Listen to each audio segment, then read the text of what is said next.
The government of Somalia and its international partners have met in one-day high-level meeting aimed at examining the state of the progress made by the country in various sectors, as well as agree on key issues ahead of it. Excellencies, ambassadors, ladies and gentlemen.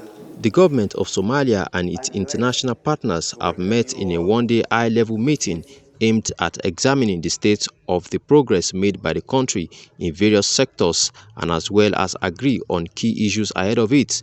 The topics covered in the event included the country's election, the fight against Al-Shabaab, and security transition plan for 2021 and economic development, among others. Speaking at the meeting, Somalia's Prime Minister Mohammed Hussein Robo said that the federal government has embarked on a process to draft a roadmap for universal suffrage elections to take place in 2024-2025.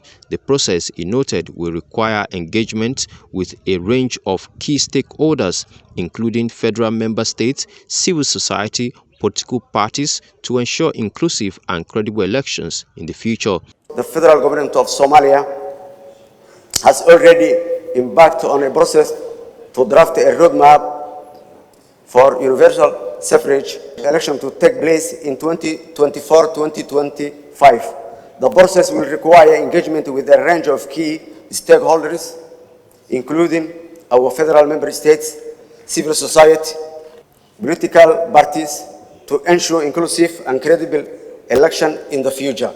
In his remarks to the Somalia Partnership Forum, delivered virtually, the United Nations Secretary-General's Special Representative for Somalia, James Swan, called on all stakeholders to engage in dialogue to solve Somalia's challenges with the current elections, and highlighted the need for a practical roadmap with clear benchmark that will lead to one person, one vote elections in the next electoral cycle. We believe it's very important that the progress achieved on the non-contentious issues be secured prior to the end of this Parliament, so that it is not necessary to start over again.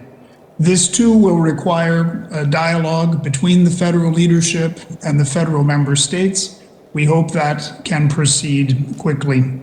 It will also be important to include women, civil society organizations, and other groups that have in the past been excluded. The UN envoy pointed to the consensus that was reached among the federal government and the federal member states, which led to the agreement on the current indirect elections as evidence of what could be achieved through consensus building and dialogue among leaders. To keep the country's state of security stable and efficient, the international partners pledged to continue supporting the transition involving Somalia taking over lead responsibility for the country's security from peacekeeping forces of the African Union Mission in Somalia, AMISOM.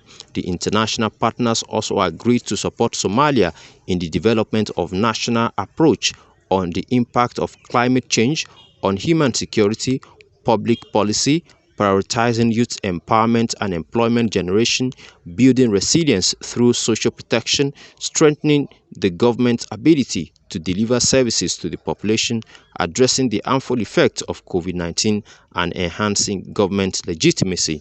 Kamil Sadiq reporting for CBA TV.